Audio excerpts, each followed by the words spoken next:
출애굽기 36장 8절부터 마지막 38절까지입니다.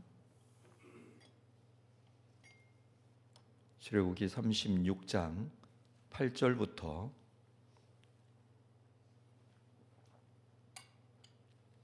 38절까지 우리 말씀 양이 많지만 천천히 교독하도록 하겠습니다. 일하는 사람 중에 마음이 지혜로운 모든 사람이 열폭 휘장으로 성막을 지었으니 곧 가늘게 꼰 배실과 청색, 자색, 홍색 실로 그룹들을 무늬 놓아 짜서 지은 것이라.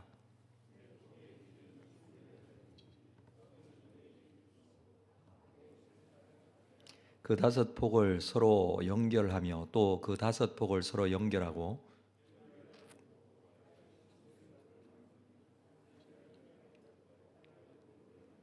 그 연결한 한 폭에 고리 50개를 달고 다른 연결할 한 폭의 가에도 고리 50개를 달아 그 고들이 서로 대하게 하고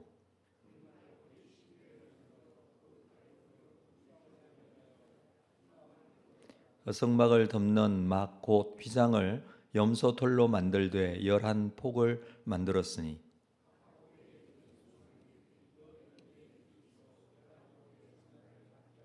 그 휘장 5폭을 서로 연결하며 또 6폭을 서로 연결하고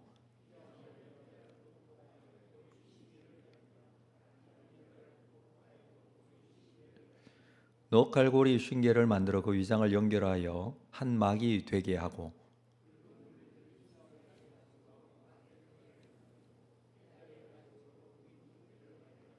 그가 또 조각목으로 성막에 세울 널판들을 만들었으니 각 판에 두 촉이 있어 서로 연결하게 하였으니 성막에 모든 판이 그러하며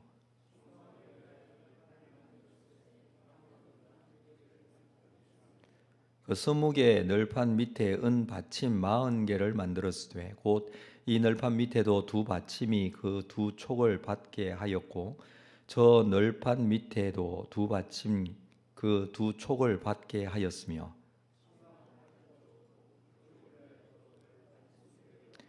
또 은 받침 40개를 만들었으니 곧 이 판 밑에도 받침이 둘이요 저 판 밑에도 받침이 둘이며 장막 뒤 두 모퉁이 편을 위하여는 널판 2개를 만들되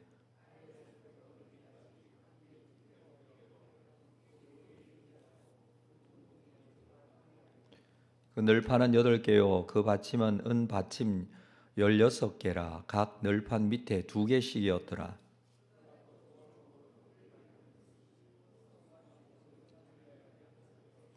성막 저쪽 널판을 위하여 5개요 성막 뒤 곧 서쪽 널판을 위하여 5개며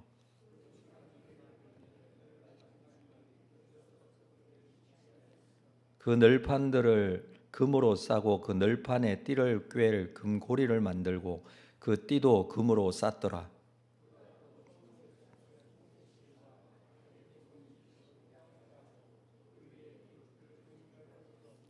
조각목으로 4기둥을 만들어 금으로 쌌으며 그 갈고리는 금으로 기둥의 4받침은 은으로 부어 만들었으며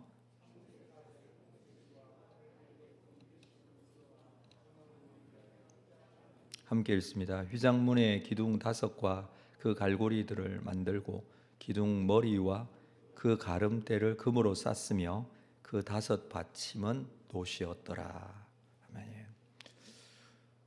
오늘 이 긴 본문은 성막을 만드는 내용을 기록하고 있습니다.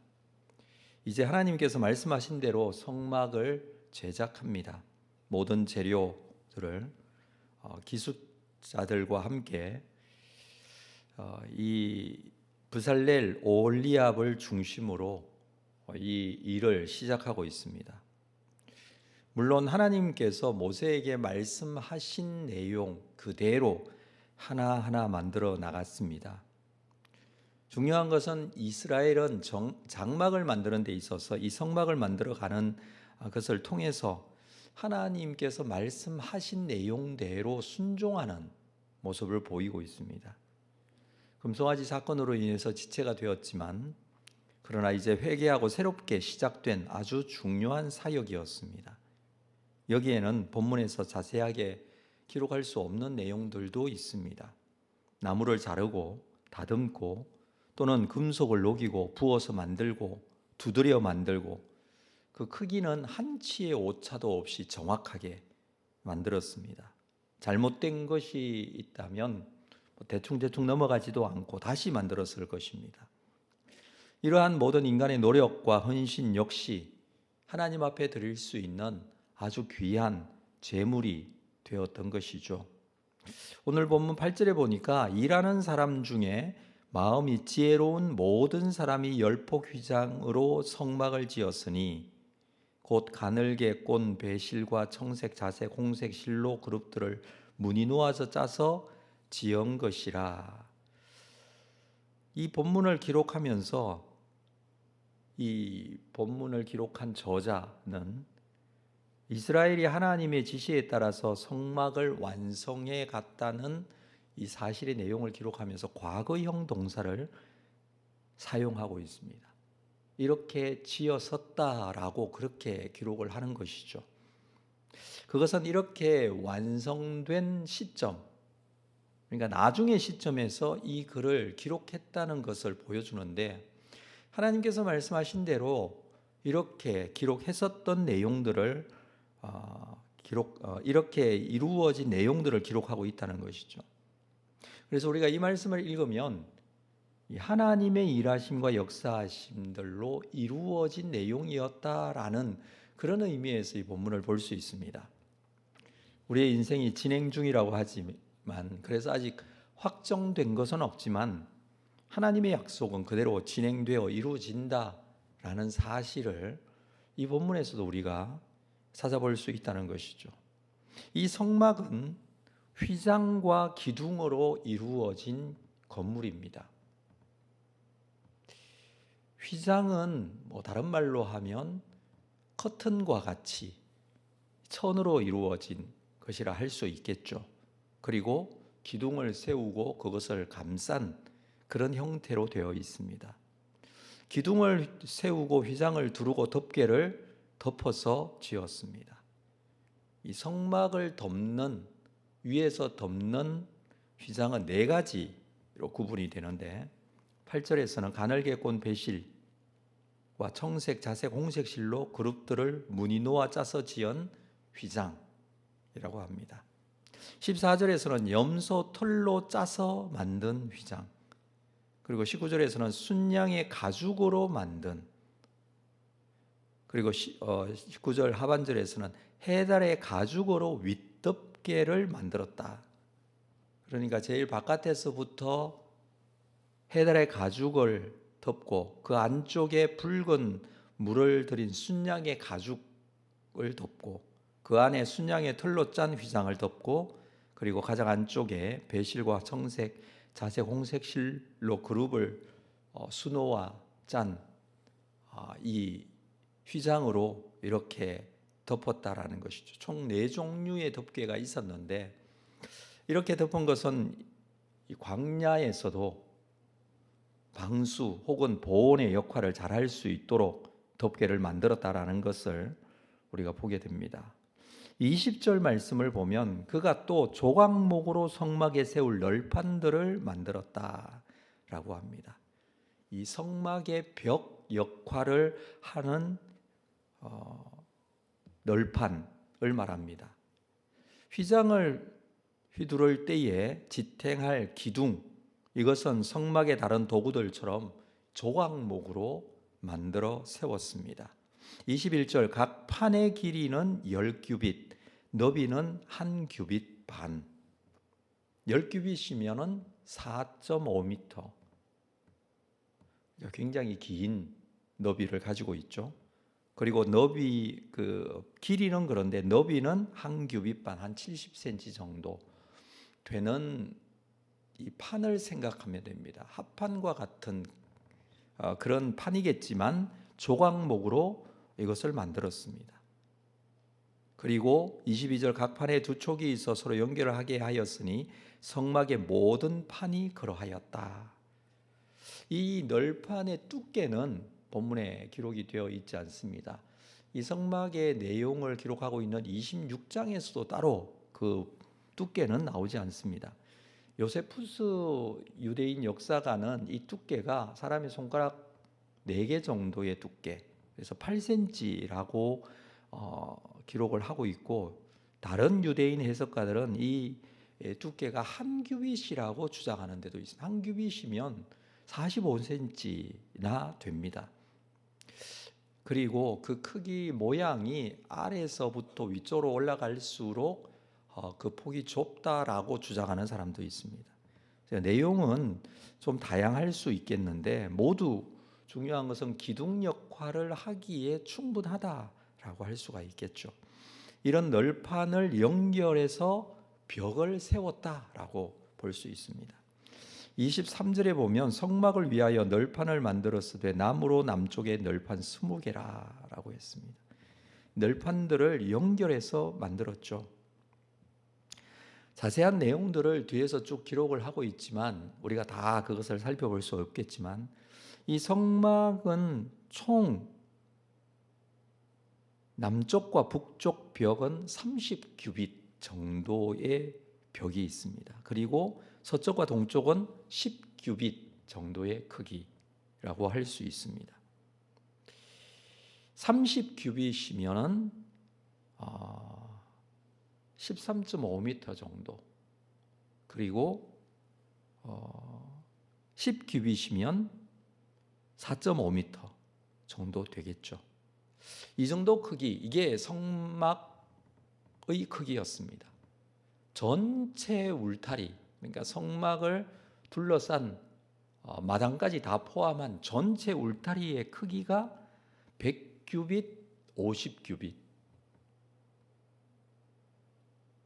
그러니까 울타리의 크기는 100규빗, 50규빗. 100규빗이면 크기가 45m, 50규빗이면 22.5m.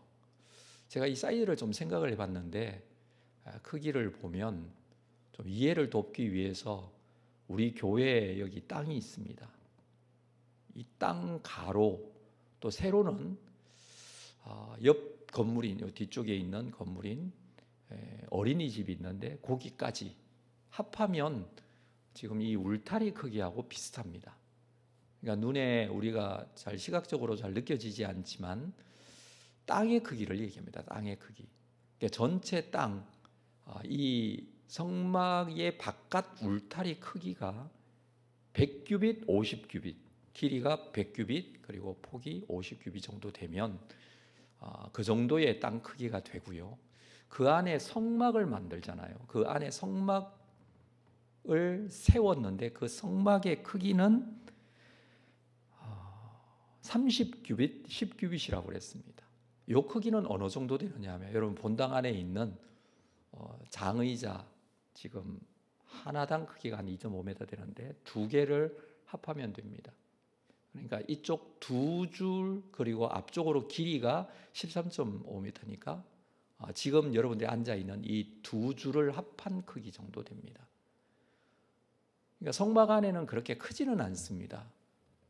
그 크지 않은 성막 안에다가 이 2줄 정도의 크기의 성막 안에다가 3분의 1, 그러니까 10규빗, 10규빗은 지성소, 그리고 20규빗, 10규빗은 성소, 이렇게 나누어져 있습니다. 그 가운데는 휘장이 또 쳐져 있죠. 그 정도 크기, 그 위에다가 덮개를 4덮개로 덮었다 이렇게 하고 벽마다 이런 조각목으로 벽을 세웠다라고 할 수 있습니다. 자, 이것은 이동용으로 만들었다라고 했죠. 당시에 유목민들은 이런 식으로 이동용 성소를 만들어 사용한 흔적들이 역사적인 자료들에 많이 남아 있습니다. 그렇게 이동용으로 성막을 지어 만들었지만 지금 이스라엘이 이동 중에 있지 않습니까? 물론 시내산에 잠시 머물러 있기는 하지만 가나안으로 가야 하는데 이 기간에 사용할 것으로 그렇게 만들어진 것이 아닐까 여겨집니다. 사실 40년 광야 생활을 미리 예측하고 만들지는 않았을 것입니다. 왜냐하면 시내산에서 출발하여 가나안 아래쪽인 가데스 바네아까지 갑니다. 그리고 그곳에서 12정탐꾼들을 통해서 가나안 땅을 정탐하게 하죠. 원래 계획은 정탐하고 가나안으로 들어갈 계획이었습니다. 그러나 하나님의 이 정탐꾼 사건으로 인해서 하나님의 진노로 광야 40년 광야 생활을 하게 되었던 것이죠. 사실 성막을 지을 때는 이것을 결정하기 전에 지어진 것입니다. 그런 의미라면 성막이 40년 동안 사용하기 위해서 지어진 것이라기보다 가나안 땅까지 가서도 또 가나안에서도 사용할 목적으로 지어졌다라고 할 수가 있겠죠. 그리고 가나안에 들어가서 성막을 세우고 그곳에서 한참 동안 사용을 합니다. 솔로몬 성전이 지어진 것은 한참 후의 일이지 않습니까? 이 성막을 만들 때에 그래서 이동할 수 있도록 각 기구들의 손잡이까지 다 만든 것을 보면 이동하기 위해서 만든 것이기는 하지만 그러나 그곳에 들어가서도 사용할 수 있도록 그래서 그 크기와 만드는 재료들이 그냥 만들어진 것이 아니라 아주 귀한 것으로 아름다운 것으로 그리고 최상의 것으로 그리고 그 크기와 내용을 정확하게 해서 만들어진 것이라는 것을 볼 수 있습니다. 사실 이 성막은 창조된 하나님의 천지 창조와 매우 밀접한 그런 관계가 있습니다. 성막이 창조 세계의 축소판과도 같다라고 할 수 있습니다. 먼저 창조 세계는 아름다운 하나님의 천지 창조였습니다. 마찬가지로 온갖 아름다운 것으로 치장하고 둘렀습니다. 그냥 합리적으로 경제적으로 그렇게 만들어진 것이 아니라 사용한 재료들도 최상의 것으로 만들어졌죠. 뿐만 아니라 하나님께서 천지를 창조하실 때에 그 창조의 세계는 균형과 질서가 아름답게 주어져 있습니다. 우리가 알고 있듯이 창세기 1장 2절에 땅이 혼돈하고 공허함 가운데 있을 때에 하나님께서 천지 창조를 통해서 질서를 부여했습니다. 그래서 창조 세계는 아주 철저한 질서로 만들어진 세계이지 않습니까? 마찬가지로 이 성막도 질서를 가지고 있습니다. 말씀드렸다시피 크기 또한 질서를 통해서 만들어져 있죠. 그래서 가로 세로 2대1의 외벽을 가지고 있고 뿐만 아니라 성막 크기는 3대1이고 성소 크기는 2대1이고 지성소 크기는 1대1이고 이런 질서들이 딱 잡혀져 있습니다. 하나님께서 에덴 동산을 만드시고 사람을 창조하시고 그곳에 살 수 있도록 그렇게 하셨는데 에덴 동산은 천국의 원형입니다. 인간의 죄로 인해서 그 완벽한 천국이었던 에덴에서 인간이 쫓겨나게 되죠. 하나님께서는 다시 한번 이 성막을 세우면서 이러한 창조 사역을 통해서 타락 이전의 영광, 그 화려함으로 가득한 이 성막을 통해서 하나님께 나아올 수 있도록 하셨습니다. 그래서 성막은 하나님의 구속적 사역의 상징성을 가지고 있죠. 성막의 죄 문제를 해결하는 여러 가지 제사, 제도를 시행하게 하십니다. 뿐만 아니라 길 잃은 세상이 성막의 거룩한 공간, 방향성을 통해서 하나님께 나아갈 수 있도록 했습니다. 그 방향성은 성막에 있어서 외 바깥쪽에 있는 바깥들 그곳에서 성소로 갈 수 있도록 또 성소에서 지성소로 나아갈 수 있도록 그렇게 나아가면서 하나님께 나아갈 수 있도록 그래서 속죄의 은혜 또 구별된 거룩한 삶의 체험을 이 성막을 통해서 할 수 있도록 했습니다. 그래서 성막은 이스라엘의 이 출애굽에서 너무 중요한 부분을 차지합니다. 앞으로도 이들이 가나안까지 가는 여정뿐만 아니라 가나안에 들어가서도 마찬가지입니다. 그래서 성막 중심의 신앙생활을 했다라고 할 수가 있겠죠. 문제가 생길 때마다 성막 앞에 모였고 또 하나님을 만나기 위해서 성막에 가서 제사하며 하나님께 예배했습니다. 그래서 성막은 이런 상징적인 의미들을 아주 중요하게 가지고 있습니다. 광야에서도 마찬가지였고 가나안에서도 마찬가지였습니다. 성막을 중심으로 신앙생활을 했었죠. 나중에는 성전을 지어서 성전 중심으로 신앙생활을 하게 됩니다. 그렇게 믿음과 신앙이 만들어져 가고 세워져 갔다라는 사실을 우리가 보게 됩니다. 이 구조를 보면 이런 신학적인 또 신앙적인 부분에 있어서도 아주 중요한 의미를 내포하고 있다는 것을 보게 됩니다. 우리의 삶도 마찬가지라고 생각합니다. 결국 우리는 교회 중심으로, 하나님 중심으로 우리의 신앙이 세워지고 만들어져 간다라고 할 것입니다. 하나님의 임재가 있는 성막으로 이스라엘 백성들이 나아갈 수 있었던 것처럼, 그곳에는 질서와 균형이 있었던 것처럼 우리에게도 하나님의 임재가 있는 믿음의 공동체가 모이는 교회가 있습니다. 함께 모이고 하나님의 영광의 임재를 경험하는 주님의 몸된 교회, 균형과 질서를 가지고 하나님 앞에 더 가까이 나아갈 수 있는 그런 믿음의 공동체가 되어야 할 것입니다. 이런 신앙의 공동체인 교회를 우리에게 주신 것 또한 하나님의 창조 질서의 회복이라고 생각할 수 있습니다. 우리에게 무너진 하나님과의 관계, 죄로 인하여 하나님께 갈 수 없었던 것, 그렇지만 하나님께서는 그리스도의 구속 사역을 통해서 주님의 몸된 교회로, 거룩한 성도들의 모임으로 교회를 만드시고 이곳을 통하여서 하나님의 구속의 은혜를 경험토록 인도하셨습니다. 우리가 이렇게 모인 모임인 교회인 사실을 기억하고 교회를 통해서 이루어질 하나님의 놀라운 구원의 역사 믿음으로 함께 이루어가는 믿음의 사람들 다 될 수 있기를 주님의 이름으로 축복합니다. 기도하겠습니다. 하나님 아버지, 성막이 지어졌던 것처럼 주님의 교회 또한 온전하게 지어져 나가기를 원합니다. 균형과 질서를 가지고 명령하신 대로 순종하여 하나하나 만들어가는 작업의 현장 머릿속에 떠올리며 주님의 교회 또한 이렇게 하나하나 세워져 가고 만들어져 가야 됨을 우리가 다시 한번 믿음으로 고백합니다. 우리에게 맡겨진 귀한 이 땅에서의 사역, 하나님 나라의 원형을 세워가는 일에 주님 앞에 쓰임받는 우리의 삶이 되기를 원합니다.